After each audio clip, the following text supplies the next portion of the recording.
Good evening. Court of Appeals for the First District of Texas. Now, session. Court of Appeals, you guys have your constitutional notice on the report. Good afternoon, please be seated.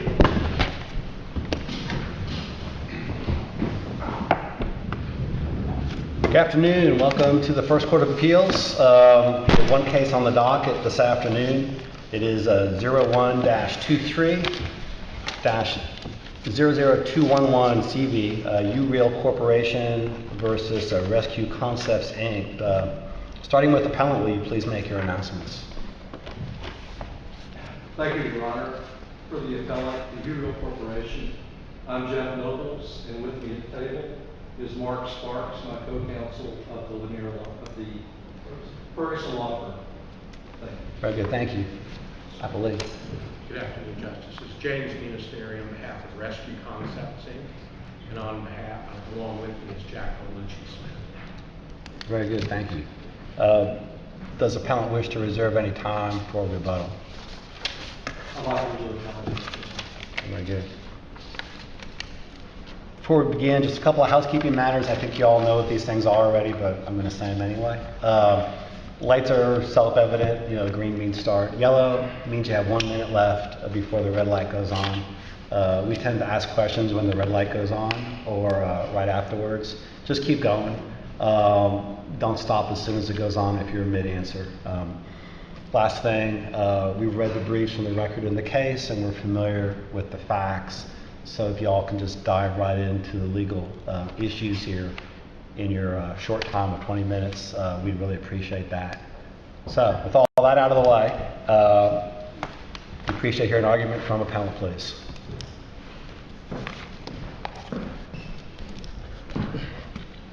Thank you all for hearing our case today. May it please the court. This underlying lawsuit is very complicated. The decisive issue in this appeal is not very complicated. The decisive issue is whether the claims of the UReal Corporation for breaches of contract that occurred in 2014 and in August of 2019 are subject to the right to petition protections provided by the Texas Citizen Participation Act, or the TCPA. That's a mouthful, but it's really not that complicated an issue under this court's precedent.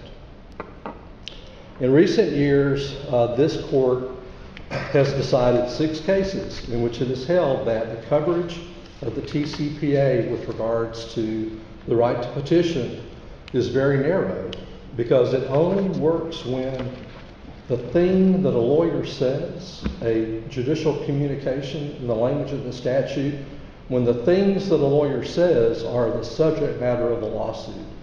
This is not a case like that. The TCPA is a 2-step dismissal process. RCI filed a motion to dismiss in this case. UReal can win this TCPA motion 2 ways. One, by showing that this case does not fall within the TCPA, again, because it doesn't have the right to petition as the subject matter of the case. The second way is to submit evidence sufficient to establish a prima facie case, just like a summary judgment motion. The second way is UReal can win by submitting competent evidence of each of its claims. Let's start with the first question.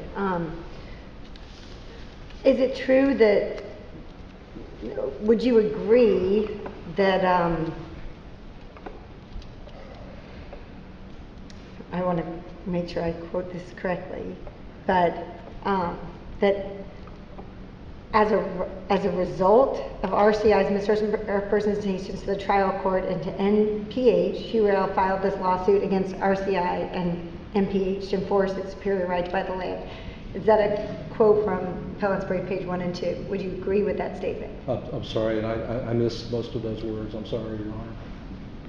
Would you agree that as a result of RCI's misrepresentations to the trial court and to NPH, UReal filed this lawsuit against RCI and NPH to enforce its superior right to buy the land? Is an English sentence. I think that's correct.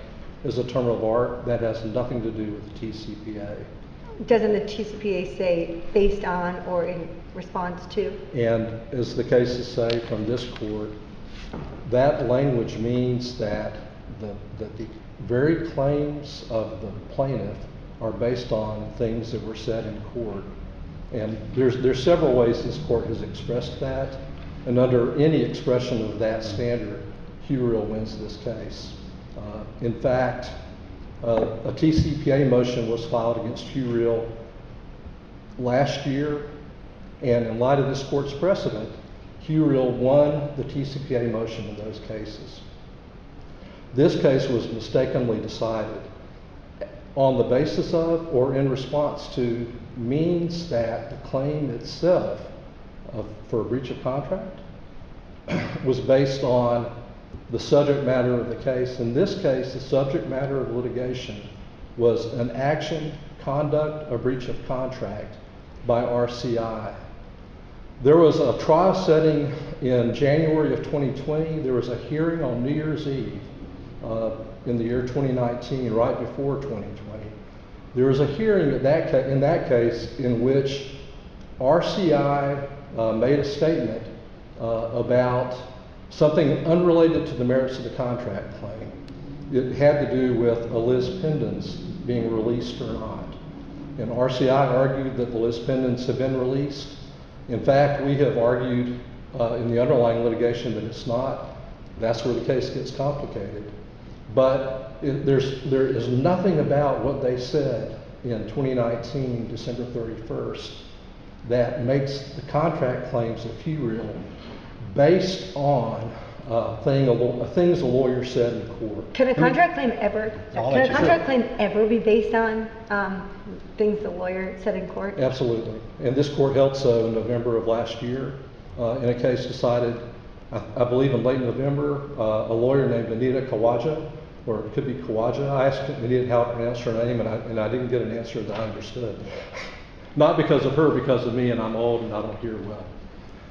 In Kawaja, the lawsuit was filed by an appellate lawyer, actually a trial lawyer, who sued an appellate lawyer who was hired by his client to handle an appeal. And Anita was able to settle the case, and the previous lawyer was unhappy. He sued her for filing a motion to dismiss the client's claims based on the settlement. In that case, the things the lawyer said were that this case is settled and it should be dismissed. Those were things that a lawyer said, nothing more than that. No conduct of her client, it was Anita's words. This court held that attorney immunity protected Anita from liability in that case, and held that the denial of the motion was the proper result. That's an example of how narrow the statute is meant to be. Why is meant to be? What language tells us that it's that narrow? Well, Or just the example and the precedent. I think the main thing that changed is the original statute included relates to was taken out of the statute in 2019. The commentary and the legislative history at that time said that we don't mean for this to apply to everything. Because think about it, a judicial communication is what we are doing right now. I can't be sued for what I'm saying to you right now. I don't think attorney immunity would protect me, but I could be subject. I could have a claim against me that's subject to the TCPA because these are things a lawyer says. The underlying claims in this case are for breach of contract on 2 occasions that each occurred 4 months before the judicial statements in 2019. Let me interrupt you there. So that's what I was going to go with my question is, so there's been some confusion in the briefing, not confusion, but vagueness in the briefing about what the life pleading is in this case. Is it the First Amendment petition? Because I've seen that in your opponent's briefing. I know there's a Second Amendment petition here.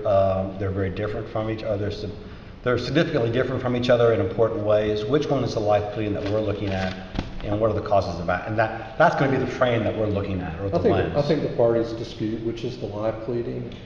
I think there's arguments that the Second Amendment is the live pleading, but we went under the First Amendment or the Second Amendment. There actually have been amended pleadings since this appeal was filed because there's another defendant in the lawsuit below. RCI is still an active party in the lawsuit below because they have been sued by RailLogix. So they're in this case as far as RailLogix is But your concerned. live pleading at the time that the trial court decided this TCPA motion was the It was our second amendment. I believe that's correct. What about when you filed the TCP? I'm sorry? What about the time of the filing of the motion? At the time of Which- the filing of the motion, the first amendment was the pending.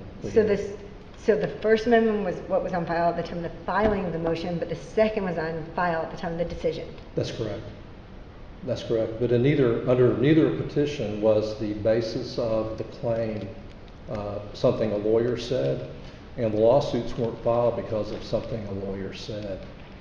The reason that the claims were filed is because there was a breach of contract, and then a second breach of contract, which was resulting from a sale on the eve of trial to RailLogix for the purpose of defeating Hugh Reel's claims for specific performance. Or was the specific performance request based on what a lawyer said? No, it was not. Why not? Because the specific performance request is a remedy for the breach of contract that occurred when RCI sold the property to someone else. Just like any real estate deal, Hugh Reel had the contractual right to buy the property. It was a right to specific performance Hugh Reel had that they lost because of the secret transaction on August 30th of 2019. And we have argued this point, I think, 4 times. Actually, we've argued 3 times in the trial court what the consequence of that secret sale was, and each time the trial judge has agreed that res judicata is not a bar to our proceeding in this case. So I think that the court understands our position on the claim. I would say that the best case for this court to look at is its most recent decision in the Dernick versus Foley and Lardner case, which we briefed in a supplemental letter brief last week, decided last year by this court. So on similar facts. the gist of your claim, or the gist of your argument that you're making now then, is that the foundation of your cause of action is the conduct that's pled in your second amended petition against RCI by failing to provide a property survey and by conveying the property to NPH, and that the alleged representations or communications are evidence of that conduct. Correct. Is that the gist of And what I understand your that's argument?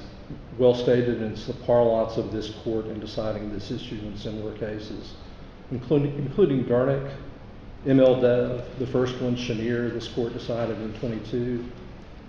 These cases are all laid out in our briefs. The first of those 2 cases, Chenier and ML Dev, were decided before our TCPA motion was heard in the trial court. We cited both of the cases that this court had already written.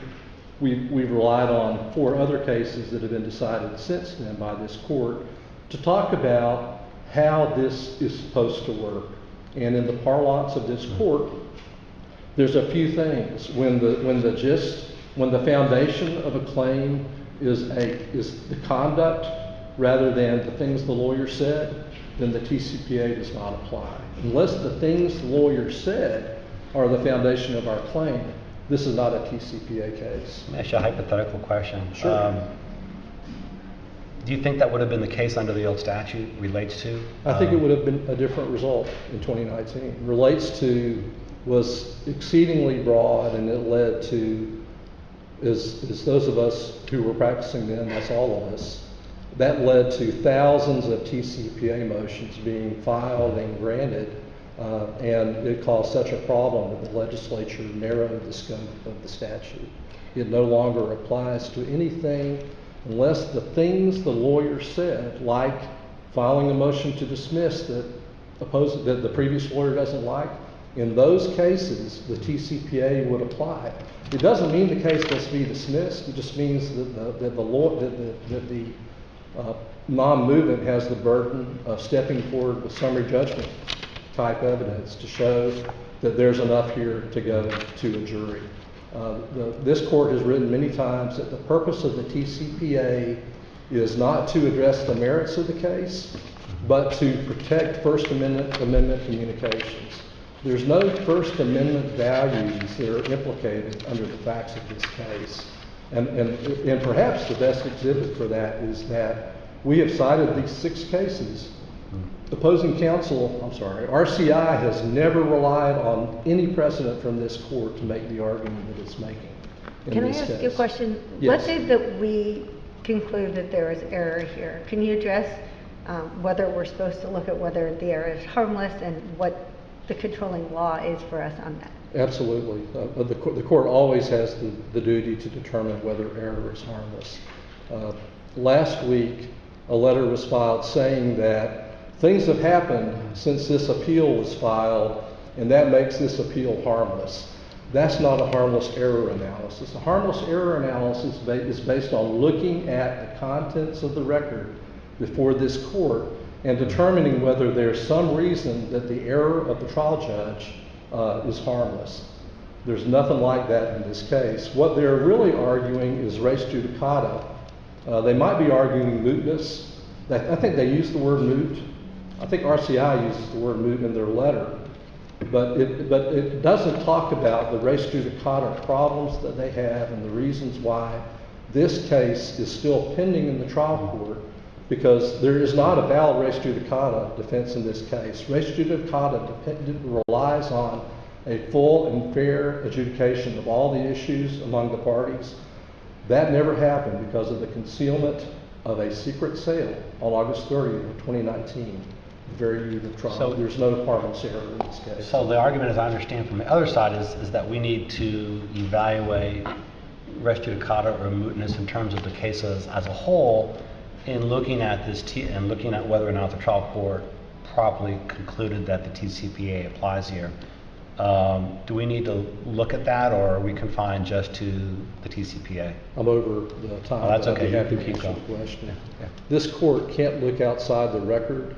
The issues that have been raised by the other side are pending before the trial court. The trial court has denied relief based on those arguments numerous times and has never agreed with the view that res judicata or any other merits-based defense bars the claims of Hugh Real on this litigation. That issue has barely been briefed. It's only cursorily briefed by either side, because this is not a case involving harmless error. It's a case involving complicated res judicata issues that make this case complicated. But the issue before this court today, the issue before the court is not a complicated issue. There is no authority that supports the view that this case involves an infringement of the right to petition, and therefore the judgment of the trial court should be reversed, and this case should be remanded. Do you have any questions? Do you have any further questions? Thank you, Your Honor. We appreciate your honor. Thank you very much. Thank you very We much. appreciate your argument. Thank you very much. Thank you, Your Honor. We're now ready to hear from counsel for Applee. May it please the court. I'm not sure who came up with the apple as the fruit to be bitten twice, but this issue about whether the statement in a pleading by a lawyer in a judicial proceeding, clearly protected by the right of petition, is a based on or in response to and is part of their claim, happens to do what comes down to the fact that there was a trial. It was tried. There was an appeal. This court on July 28, 2022 reached a conclusion that the contract had been treated conclusively as a contract that continued. And as a result, Hugh Real was obligated to perform, but they didn't. And everyone agrees he didn't pay the $100,000, and everyone agrees, as indicated in the statement of facts by this court, that on November 20th, 2014, the very contract they're here today saying needs to be specifically enforced, terminated. Petition for review denied, motion for rehearing at the Supreme Court denied. What's unusual about this is that the reason that a second lawsuit was filed, based on statements in pleadings and in court is because they're trying to get around the fact that this case was tried, appealed, petitioned, denied. But I this is a breach of contract action, right? That's the only claim at issue between these parties. And normally, the breach of contract action would have been tried, this court would have been decided, the petition for review would have been denied, the motion for rehearing denied, and that would be the end of it. That sounds like a res judicata, but you're arguing res judicata now, right? Absolutely, and it was raised in the TCPA motion. They raised it in their response. It was properly raised. But as I look at so do we look, let me ask, so when we're looking at whether or not, and we're focused on the first prong or the first step of the TCPA analysis right now. When we're looking at whether or not the TCPA applies, do we look at res judicata and mootness for the entire case below, or are we just focused on whether or not this is a communication that triggers the TCPA? For the first step, the communication, that's what the statute teaches us. It also teaches us in Section D, but the third step is where the affirmative defense comes up. Right, but Right, start with the first step. Yeah, Help yeah, us but understand. we're at the first step. Help us understand why you satisfied the first step. So the court record, page 5, it's paragraph 4 of the original petition. So remember, this case was tried in the 270th. A second case was filed, and what the plaintiff, Hugh Reel, the appellant in this case, wrote.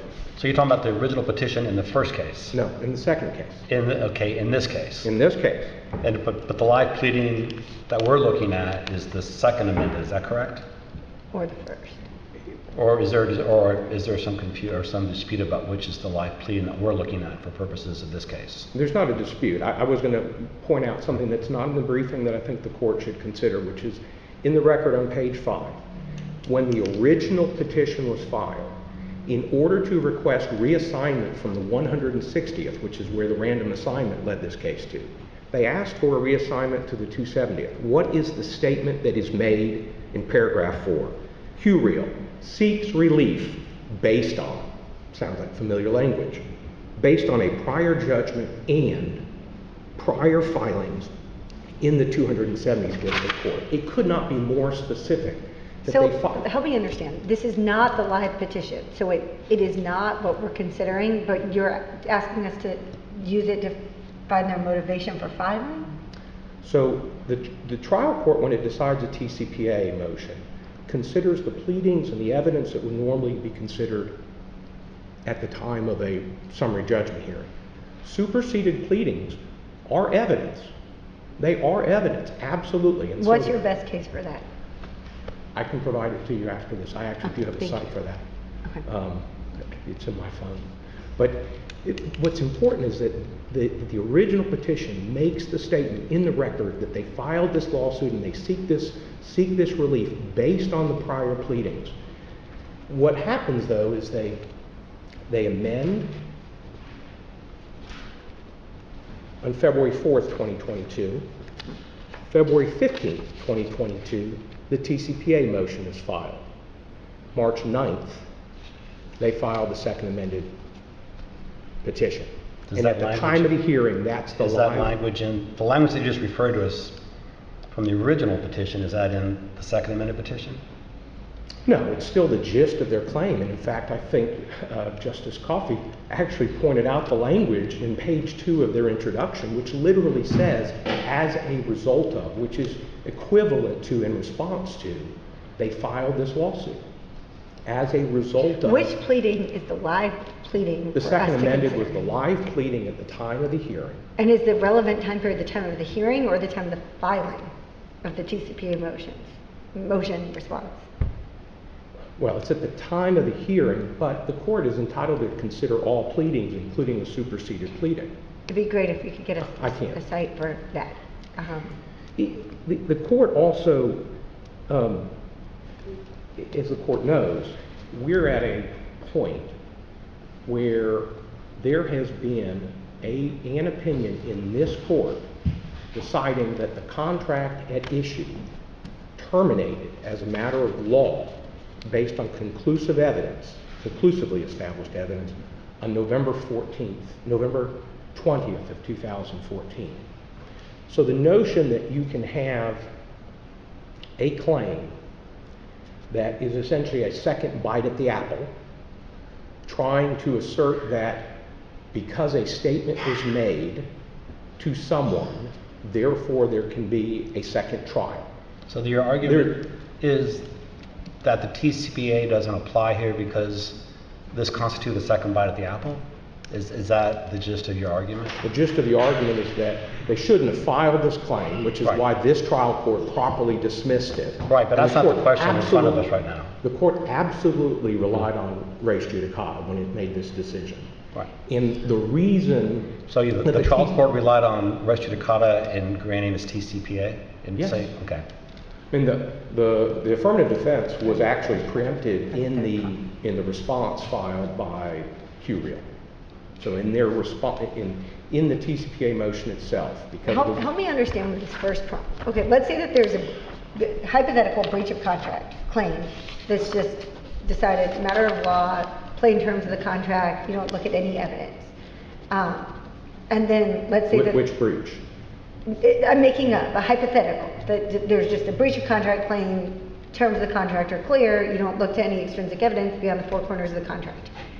I'm trying to distinguish, like if there was a fraud claim here based on the statements in court, it would be a different story, but here we have a breach of contract claim. So I'm trying to understand with this hypothetical, breach of contract claim where you don't look at any evidence. There's a TCPA motion to dismiss filed saying this breach of contract claim, the motivation for filing it, so it was in response to, it was based on a statement made in court.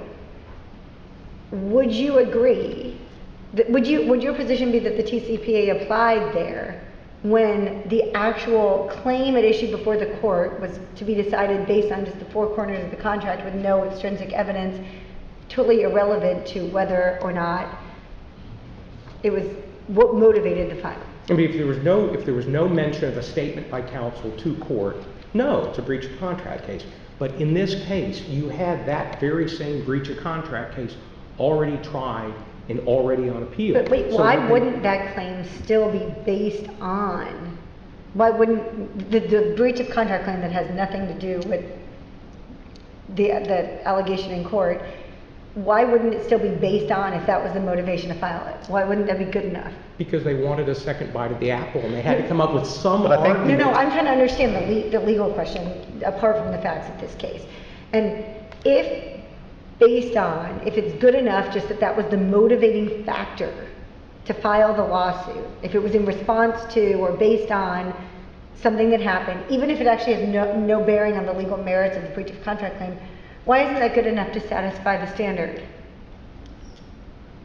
It was based on, I mean, in the petition, they alleged that there were these misrepresentations. In the first amended petition, they did that. And then even in this briefing, they continue. Maybe I don't understand Your Honor's question. I think we're disconnecting because it sounds like to me like we're asking questions on the first step of the TCPA analysis, and I think you're giving answers, or as I understand your argument, your answers appear to be based on the third step on exceptions that would apply, but we're really focusing on the first element about the applicability of this to the cause of action alleged, and that wouldn't implicate necessarily defenses to the underlying lawsuit. And I can see the reason for the confusion. I was trying to, with the two bites at the apple argument or analogy, to sort of give the context for why someone would file a breach of contract claim based on statements in a prior pleading. And so the question, that's just the context, but the direct question that Your Honor has is this claim, the way it was pled, based on or in response to the exercise of the right of petition? There's no question that throughout the trial court proceedings, they relied on statements. It's their petition. They're the ones, they didn't just say, well, this is just a regular straight breach of contract. They went on for pages talking about statements that were made by RCI's counsel to a third party, to the court. They've said it in their briefing. They continued to say that this is a claim that was partially based, it is based on it, and they said it's as a result of the misrepresentations to the court. Why isn't that evidence supporting the claim rather than what the claim is actually based on? It's both. Why? Take us in the live pleading to, a precise quote or cite. Well, so the TCPA doesn't say live pleading. It's referring to the claim that's being asserted. I think Is it like- the case law says that we are to look at the pleading that was considered and ruled on by the trial court. And but there's nothing in that case law that says that the court is not allowed to consider superseded pleadings as evidence of what this claim is. So if But someone... the claim has changed, the live pleading, I mean, I could bring 4 claims and I could bring fraud. Let's say they brought a fraud claim here based on the misrepresentations and they dropped that, then that's dropped, it's gone, right? And that's a perfect point. That's a distinction with these other cases. In this case, the cause of action that was filed in the original petition against Rescue Concepts was breach of contract. It did not change. In the first amendment, it was breach of contract. It did not change. Did the specifics In the of- second amendment, it did not change. Did the specifics of the breach of contract change? No. From petition to petition? I mean, the claims have always been the same. Failing to provide property survey and conveying the property Well, not the... to NPH? Were those the breach Yes. of contract claims? Yes. And again, the statements to the court where they said that the court was misled by RCI's counsel, and they cite something in the record. I don't see where the misrepresentation is, but But the misrepresentation, if I understand it, or the alleged misrepresentations are, and correct me if I'm wrong, are related to the conveyance of the property to MPH, which is the second pled claim, right? Is that what the misrepresentations were about, whether or not the property, or whether it was concealed, the sale of the property was concealed, is that correct? again, I think the context is that they are trying to avoid the fact the case had been tried and appealed, and was on appeal at the time. What was correct at the time is that they asserted the same contract claim in all 3 petitions against Rescue Concepts. That didn't change. In other cases where parties amended claims and the court said, well, you look at what's on file at the time of the hearing, they dropped the claim. That's the So difference. why is the breach of contract claim based on or in response to, and address both please, the right to petition? Why? Because they said that. That's what their own petition says. That's what they represented to the district court when they filed it and asked for reassignment to the 270th. In order to transfer the case to the 270th, they had to represent, and they did, that their case was based on prior pleadings in the 270th, in their earlier case. That's So the what- fact that they use different language in their second amendment pleading, are we supposed to engraft the language of a prior pleading? And I mean, I think the trial court at the time, the 270th, was entitled to consider the evidence that would be considered at a summary judgment hearing, which would have included superseded pleadings. The court also was the court. because it kind of had- sounds like a concession to me, you may not mean to be conceding, but by asking us to go to a superseded pleading, are you conceding that the live pleading in front of the trial court doesn't support its order? No, because I think the claim that they have made has been the same from the day they filed the original petition to this brief, where they say that as a result of misrepresentations to the court, they filed this suit. That has always been their position, and Your Honor pointed it out. It was one of the first things I saw last weekend when I was reading this brief, which is they continue to argue that as a basis for this claim, there were representations made by RCI's counsel in court. It's clearly a communication that falls within the right of petition. They didn't have to say that. Normally, if it was the first time the case was filed, and that was it, and they wanted to just claim this is a breach of contract, you wouldn't have heard that. All of this is geared... So it's separating the relates to, which was much, much broader and is now gone. This is why I was coming back to my hypothetical. Let's say that somebody files a petition and says, this is based on a statement I don't like that somebody made in court, and then they file a defamation. I mean, something that's totally different. Does that satisfy the statutory definition?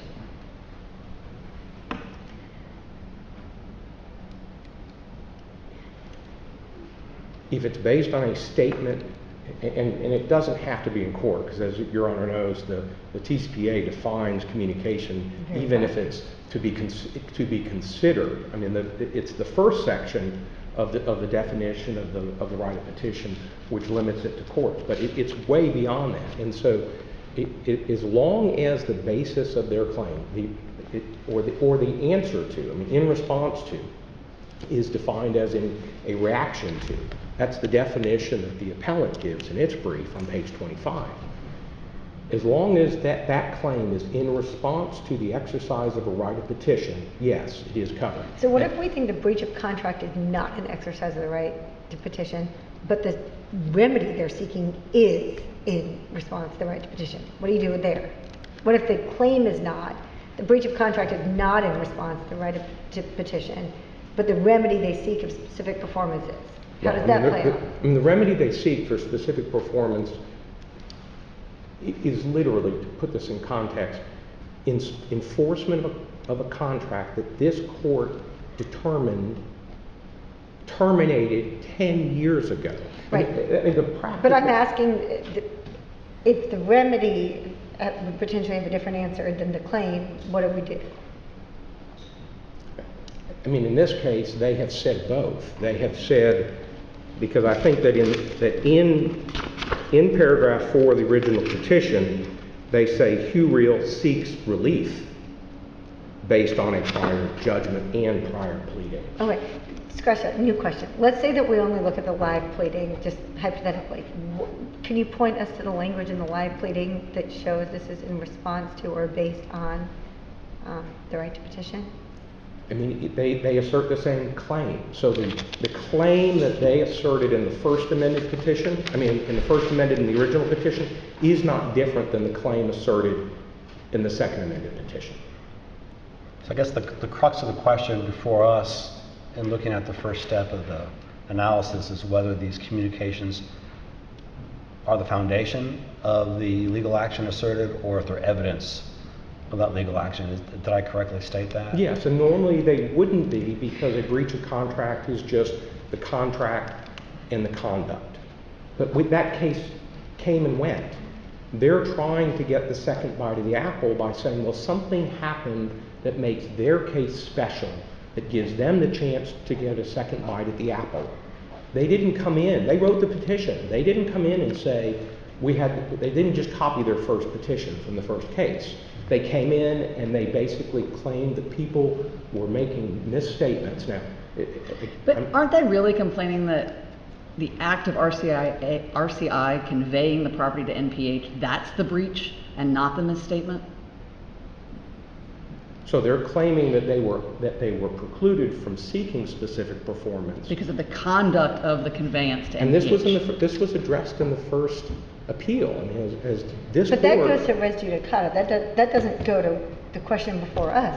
Does the TCPA? I'm just addressing the justice's question, which is that, you know, at the time in the first action, this issue came up in December of 19 and January of 20. There was actually a mandamus to this court as well, which was denied by the appellants.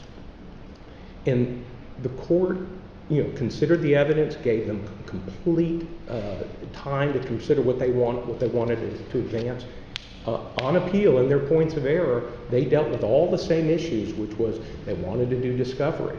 All of the reasons that they say precluded them from seeking specific performance were addressed in the appeal before. I think the one issue that is different is a question of whether or not that you could have actually ordered specific performance against Rescue Concepts when they didn't own title to the property.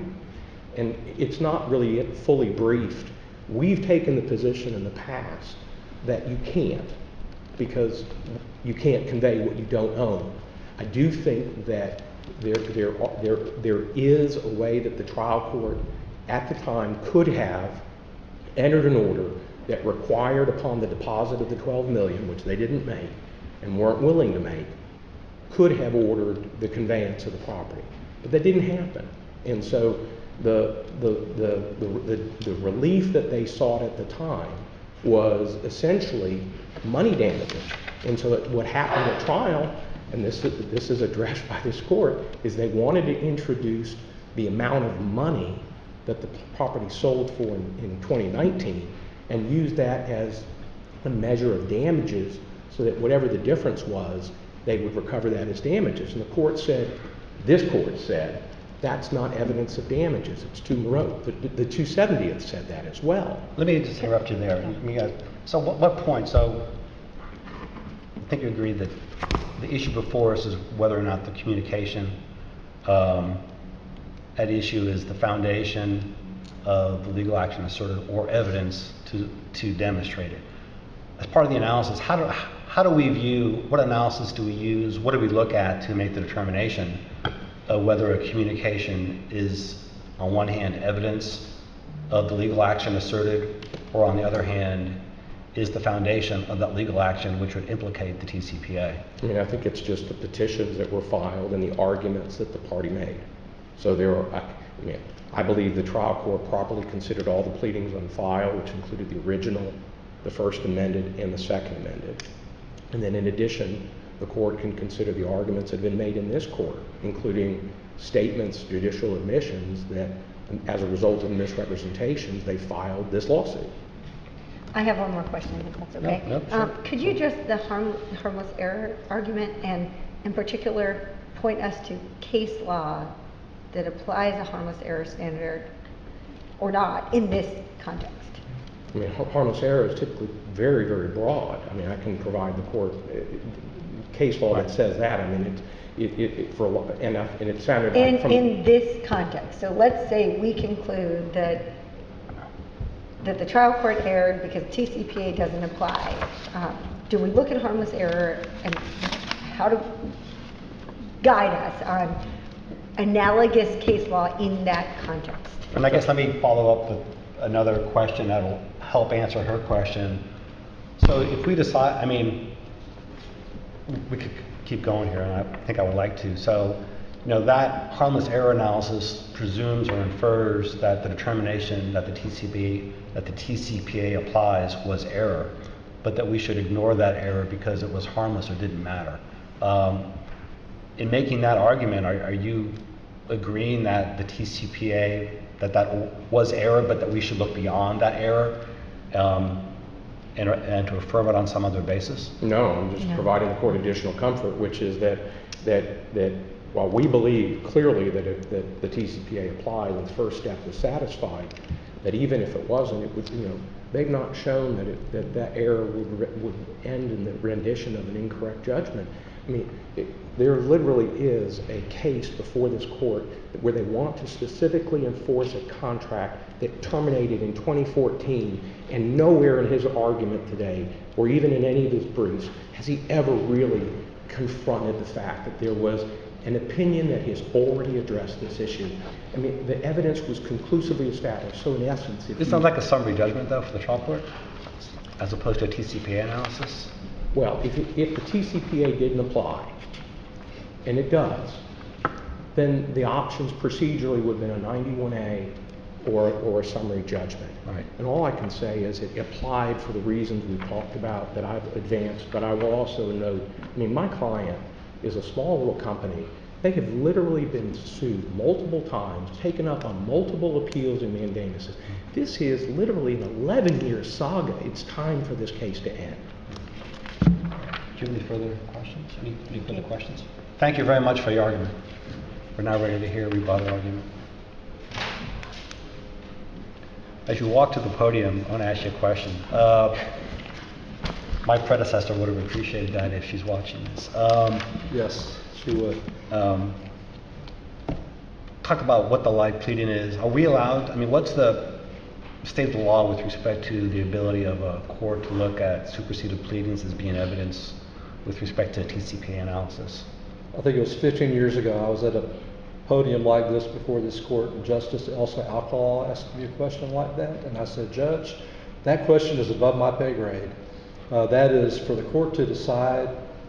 I believe that the pleading that was on file logically may be the one, The second amended petition may be the one, but neither one of them is based on things that this lawyer said in court. They are not the foundation in this panel's vocabulary. So take They the are not- hypothetical that I was asking the other side. So, I mean, let's say that you were crystal clear. I am filing this lawsuit based on what you said in court, 100%. But then your lawsuit either is just a totally different claim that has no bearing on it, or is a breach of contract claim that's decided solely on the plain terms of the contract, you don't consider evidence. Is that good enough to satisfy the statute? Why or why not? It is not. Why Because not? because the statute means something. No, And the plain terms of the statute, not the purpose, not something else, the plain terms. Why not? plain terms of the statute say that when a claim is based on or in response to a judicial communication, then the TCPA applies. But when a claim, that is a legal claim, it's not just something a lawyer says, it's not something that people might call a claim. A claim is a cause of action that has elements. The elements of a breach of contract do not include things that a lawyer said in court about my breach of contract. So essentially, what the lawyer says is irrelevant because we have to go look under the terms, is this claim based on X, Y, or Z? And if it isn't, then it doesn't matter how many times they say it is. That's correct, Your Honor. Okay. This court has held so very clearly. I would direct the court to page 16 of our reply brief, where we cite the Walker case, the case decided by this court, I think, in 2023, that says, in truth, almost every lawsuit at its core is based on conduct that is bracketed by communications in one form or another between the parties. There are millions of words said in court. Things that a lawyer says in court, thank God, are usually not the basis of a claim. And the basis of your claim is the conveyance to the other party, yes? Yes, indeed. I was going to say that's exactly correct. That's what you asked the appellee, and the answer to that question is that is what it is based on. Nothing to do with the words. It's not based on anything that lawyers said. We could say things, we could tell the truth, we could lie, but that is not the basis of the contract claim. If it was a fraud claim, that would be different then, right? If you're saying you defrauded me because you said this in court. That could be. That could be right. You know, I would say this, that one thing that's missing in this appeal from the appellee side is any case law that supports this argument. They say that you can ask artificial intelligence, AI, for a case that says anything, but the case site you get back may not really exist. I think that is almost what's happening from the appellee side in this case. With all due respect, their backs are against the wall because the TCPA and 6 of this court's decisions construing the TCPA say that their motion to dismiss should have been dismissed, should have been denied because there are no judicial communications that are the foundation of the claims for breach of contract. And just to say it as an English sentence makes itself obviously true. So what's the demarcation line, I asked the other side this, from looking at a communication that is either evidence of the cause of action or communications that are in fact the foundation of that cause of action? That seems to be the crux of the issue of where we're at. How do we distinguish between those two scenarios? If there are communications that are made in court about something that happened outside of court, the communications in court are not related to the claim. And again, page 16 of the reply brief has a long block quote because it's so apt here. For instance, in ML Dev, I think, there was a warranty deed that was alleged to be a judicial communication. It was filed as part of a lawsuit, and the court held that neither the warranty deed itself nor Walker's action of filing it is part of any claim asserted against Walker by the Lunenburgs. We aren't suing the lawyers for things that they said in this court. There is not a claim based on anything the lawyer said. If the lawyer said things that have a legal consequence, they will answer for that. But that does not mean that our contract claim is based on false arguments, true arguments, or bad arguments they make in court. One of the reasons the TCPA was amended was because there was all kinds of ridiculous satellite litigation. And that type of stuff doesn't happen anymore. What if your claim is not based on what the lawyer said, but the remedy you're seeking is based on what the lawyer said? What do we do with that? Well, I think a remedy is an element of a claim, element of a cause of action. So if the remedy is based on, then the claim is based on. Well, the remedy of specific performance, I can't imagine a hypothetical where the remedy of specific performance is based on something a lawyer said. And the thing that prevented specific performance in this case was not a judicial communication, it was the sale of the property to the wrong party that had subordinate title rights to Hugh Real. How do we look at harmless error?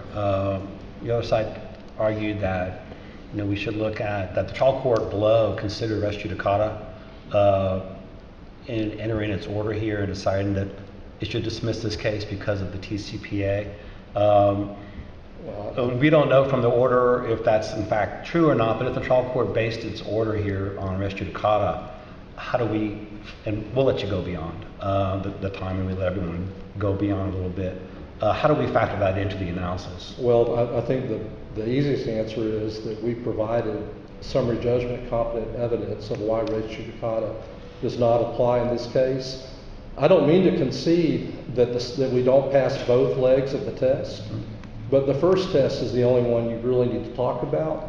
That's a very short opinion. If the court wants to go beyond the record and say that there's a harmless error argument that was made at oral argument, and that's up to the trial court to decide, that would be a fine analysis. I think it's more than the court needs to say in deciding this Wouldn't the case. harmless error analysis essentially always have step 3, second guess step 1 then? Like essentially if we conclude, we stop at step 1, but then it's our job to go look for harmless error, then we have to go look at the merits anyway. I mean, what case law is there that tells us what to do on this? There's no case law that tells the court to look anywhere except the record before it for harmless error. There is a world out there where this case has been litigated for 3 years now since this motion was heard in 2022. There are claims in that case that have to be decided by the trial court and not by this court. The trial court is completely able to handle those issues if this court properly decides that issue is not right. I want to say one more thing, if I could have just a second. There were a couple of statements here that were absolutely incorrect about the record of this case. We have said a whole lot about the first appeal. We want a jury verdict based on a material breach by RCI and a finding that Hugh Real did not breach. That was a jury verdict that resulted in a judgment in our favor. The court's opinion, with all due respect, the court's opinion that the material breach of RCI was wiped out by our subsequent material breach, that is not possibly correct under Texas law. This court is correct because it's the appellate court, but it's not infallible because it's the appellate court. This court frequently addresses, it addressed it in the Kawaja case. It frequently addresses cases of its own errors and decides whether it should be set aside as a clearly erroneous ruling. That issue has been well briefed. It may not, I can't remember if it's in the briefs in this case, but it has been exhaustively briefed by the parties in this case. And with all due respect, we request that the court reverse this judgment and remand it to the trial court because this case is not subject to the TCPA and there is no harmless error argument that applies to the facts of this case. Do you have any further questions? Yes, I have a request. If both sides could, in a very short response,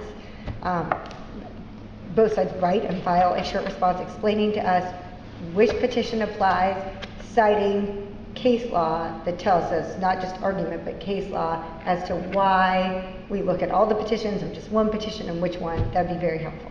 When would you like those briefs, Your I Honor? would say it could be a post-submission letter brief, and if you, both sides could file whatever they're gonna do within 7 days, 7 business days. I'm having surgery. Oh, next wait, week. Easter's coming up. Yeah. So And I'm having let's- surgery next week, Your Honor. It Okay. won't be possible for me to do it in the next 7 days. How about 15 days? I can do that. Can both sides? Very is that good? short, like And just a page. I mean, just a we 1 or just 2 need to page know. letter. Absolutely. We just would like. Yeah, Thank there may you. not be an answer. And I forgot about Easter, so I apologize for the parties yeah, 14, 15 business days. Then 14, 15 days, not business days, excuse me. So with all that confusion out of the way, we appreciate both sides for your briefing and your argument today. You both were excellent. We appreciate your argument. We appreciate your briefing. With that, this case is submitted, and we are now adjourned. Thank you, Your Honor. Ryan?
Yeah, that is true. Very discreet. Counseling. I used to have 2,000 first call cases out there.